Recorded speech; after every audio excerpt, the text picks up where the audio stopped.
क्या आपने कभी सोचा है कि 3000 साल बाद भी एक फिरौन की आवाज सुनाई दे सकती है? आज हम आपको एक ऐसी वीडियो दिखाएंगे जहां हम न सिर्फ फिरौन की कहानी सुनेंगे, बल्कि उसकी कुव्वत और किब्र के पीछे छिपी गहरी दास्तान को भी उजागर करेंगे। इस वीडियो में हम जानेंगे कि कैसे एक ऐसा शासक जो खुद को ईश्वर मानता था, अल्लाह की नजर में हमेशा के लिए अमर हो गया। हम उसकी जिंदगी, उसके फैसले और आखिरकार उसके पतन की किस्सा को सुनेंगे। क्या फिरौन की आवाज आज भी हमारे दिलों में दहशत पैदा कर सकती है? क्या हम उसके द्वारा किए गए गलतियों से कुछ सीख सकते हैं, जैसे कि तौबा और इकरार? इस अनोखी कहानी में डूबने के लिए हमारे साथ रहें। आइए फिरौन के युग की उस दुनिया में कदम रखें जहां हर फैसला इंसानियत और ईमान पर भारी पड़ता था।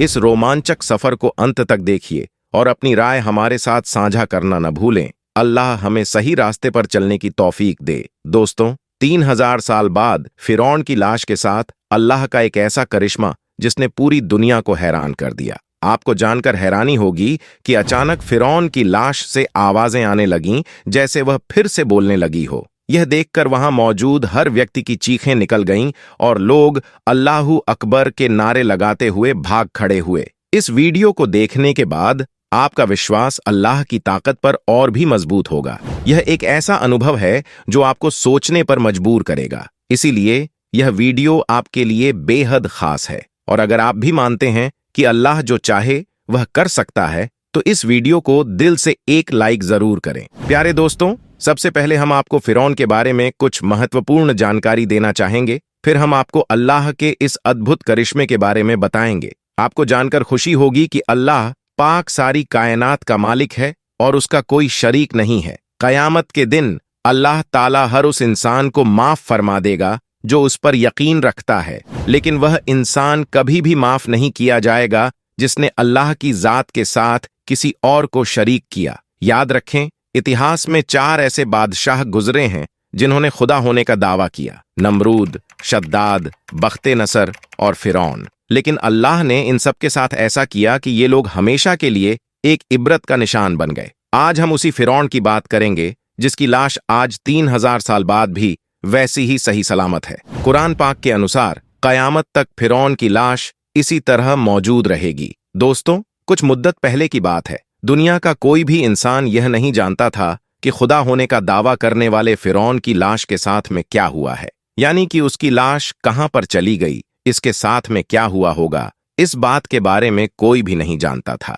लेकिन अल्लाह पाक की किताब तौरा, इंजील और कुरान पाक में भी इसका जिक्र डिटेल से मिलता है, मगर यहूदियों ने कुरान पाक को मानने से इनकार कर दिया था। हम आपको बता दें कि फिरौन का जिक्र अल्लाह ताला ने कुरान पाक में कुछ यूं किया है कि हम फिरौन की लाश को दुनिया के सामने इबरत के लिए महफूज रखेंगे। दोस्तों, 1891 तक किसी को भी फिरौन की लाश का कोई नामो निशान मालूम नहीं था, मगर फिर कुरान पाक ने इस बात का जिक्र कर दिया था कि फिरौन हजरत मूसा अलैहि सलाम की कौम का पीछा करता हुआ दरिया ए नील तक पहुंचा और वहां पर जाकर पानी में गर्क होकर अपनी फौज समेत तबाह बर्बाद हो गया था, जबकि उसी पानी ने अल्लाह के हुक्म से हजरत मूसा अलैहि सलाम और उनकी कौम को गुजरने का रास्ता दे दिया था। लेकिन इसके बाद फिरौन के साथ में क्या हुआ, इसके बारे में दुनिया की तमाम किताबें खामोश हो गईं।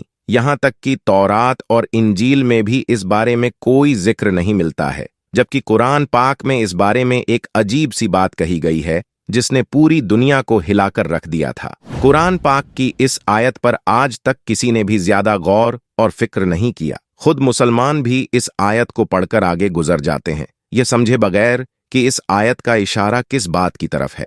इस आयत में अल्लाह ताला क्या फरमाना चाहता है?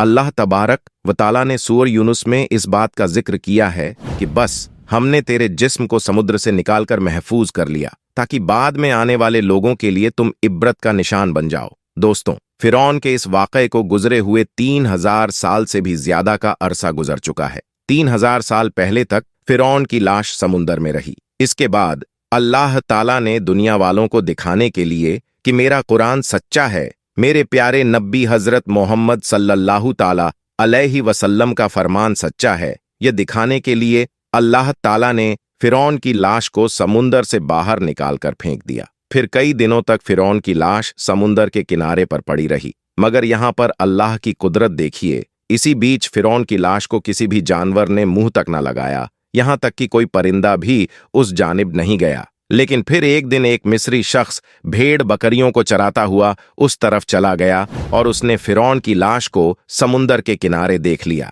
इसीलिए फिर उसने यह खबर मिस्र के वजीर तक पहुंचा दी। इसके बाद फिरौन की लाश को दरबार में लाया गया। फिर उस पर तहकीक के लिए उसे काहिरा ले जाया गया। वहां पर ले जाकर फिर फिरौन की लाश को जमीन के अंदर दफन कर दिया गया, मगर अल्लाह के हुक्म से जमीन ने भी फिरौन की लाश को बाहर फेंक दिया। फिर उसकी लाश को एक ताबूत में रखा गया और इसके बाद उसे मिस्र के एक म्यूजियम में रख दिया गया। तब से लेकर आज तक, यानी कि 3000 साल गुजर जाने के बाद भी आज भी फिरौन की लाश वैसे ही सही सलामत रखी हुई है। और कुरान पाक के फरमान के मुताबिक कयामत तक फिरौन की लाश ऐसे ही सही सलामत रहकर लोगों के लिए इब्रत का निशान बनी रहेगी, ताकि अपने आप को खुदा कहने वालों का यह हाल देखकर आने वाली नस्लें सबक हासिल करती रहें। कहा जाता है कि फिरौन का सिर और गर्दन का हिस्सा खुला हुआ है, जबकि जिस्म के बाकी हिस्सों को एक पट्टी में लपेट कर रखा गया है। और कहा जाता है कि फिरौन की नाक का सामने वाला हिस्सा गायब है, उसे दरिया के किसी हैवान ने या किसी बड़ी मछली ने खा लिया था। फिर इसकी लाश को दरिया के किनारे फेंक दिया गया था, ताकि यह दुनिया वालों के लिए इब्रत का निशान बनकर रह जाए। दोस्तों, इसके बाद से फिरौन की लाश वैसे ही रखी हुई है और हजारों साल गुजर जाने के बाद आज भी फिरौन की लाश पर गोश्त वैसे तरोताजा मौजूद है। वल्लाह आलम यह सच है या झूठ है, मगर ऐसा कहा जाता है कि जिस म्यूजियम में फिरौन की लाश रखी हुई है, उस म्यूजियम में चूहे भी छोड़े हुए हैं, जिनको हर साल 15 मार्च के दिन फिरौन की लाश पर छोड़ा जाता है, ताकि वह फिरौन के जिस्म का बड़ा हुआ जो गोश्त होता है उसे खा ले और वापस फिरौन की बॉडी अपने असल दायरे में आ जाए। इसके बाद फिरौन की लाश की ड्रेसिंग की जाती है और फिर उसको वापस शीशे में बंद कर दिया जाता है। इसके बाद 1 साल तक वैसे ही वह शीशे में बंद रहती है। फिर जब अगले साल 15 मार्च का दिन आता है तो उसे फिर से वापस बाहर निकाला जाता है और उसकी बॉडी पर चूहे छोड़े जाते हैं। फिर वॉश ड्रेसिंग करके शीशे में बंद कर दिया जाता है। अल्लाहू अकबर। दोस्तों, यही वजह है कि आज हजारों साल गुजरने के बाद भी फिरौन की लाश सही सलामत है। आज पूरी दुनिया अपनी आंखों से देख रही है कि अल्लाह ने किस तरह से फिरौन की लाश को महफूज करके रखा है, किस तरह से दुनिया भर के लोग फिरौन की लाश को देखने के लिए पहुंच रहे हैं। वह फिरौन जो कभी अपने आप को खुदा कहता था, किस तरह से आज उसकी मम्मी पड़ी हुई है।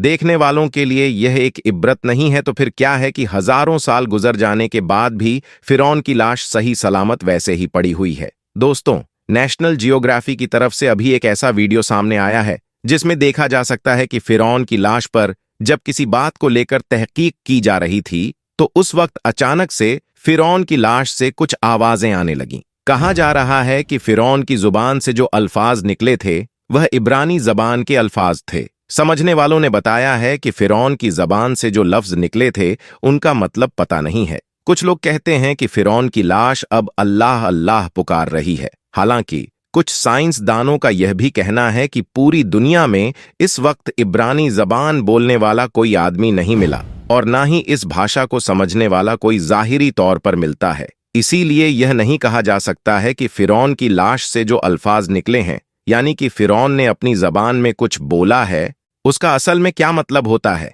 लेकिन फिरौन के इस वाकये को देखकर और सुनकर आज गैर मुसलमान भी इस बात को मानने पर मजबूर हो गए हैं कि बेशक अल्लाह का कुरान पाक सच्चा है और अल्लाह के प्यारे नबी हजरत मोहम्मद सल्लल्लाहु ताला अलैहि वसल्लम का हर फरमान सच्चा है। दोस्तों, फिरौन के इस पूरे वाकये को अल्लाह ताला ने कुरान पाक में कुछ यूं बयान फरमाया है, और हमने बनी इज़राइल को दरिया पार करा दिया और फिरौन और उसके लश्कर ने सरकश और जुल्म से उनका पीछा किया। इसीलिए हमने दरिया का पानी चला दिया जिससे वह वहीं पर गर्क होने लगे। हालांकि जब वह गर्क होने लगे तो फिरौन कहने लगा कि मैं इस बात पर अभी ईमान लाता हूं कि अल्लाह के सिवा कोई माबूद नहीं है, अब मैं मुसलमान होना चाहता हूं। तब उससे कहने वाले ने कहा, ऐ फिरौन, तू अब ईमान लाता है?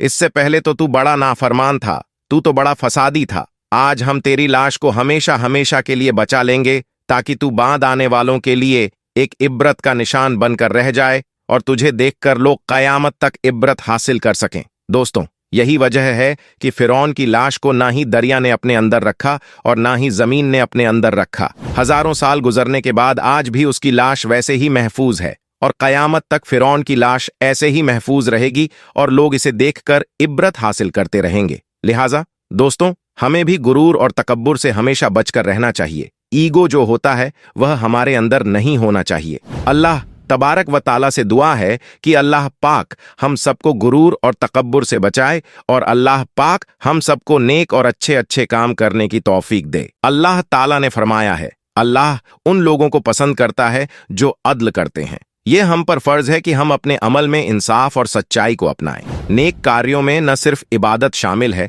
बल्कि खिदमत ए खल्क, जरूरतमंदों की मदद और दूसरों के प्रति रहम भी शामिल है। हम अल्लाह से दुआ करते हैं कि वह हमें नेकियों की राह पर चलने, अपनी मखलूक के साथ भलाई करने और इस्लाम के सही संदेश को फैलाने की तौफीक अता फरमाए। आमीन आमीन अल्लाहुम्मा आमीन। एक बार कमेंट बॉक्स में आमीन जरूर लिखें और इस वीडियो को आप अपने दोस्तों में जरूर शेयर करें। हम मिलते हैं अगली वीडियो में। तब तक के लिए अस्सलाम वालेकुम।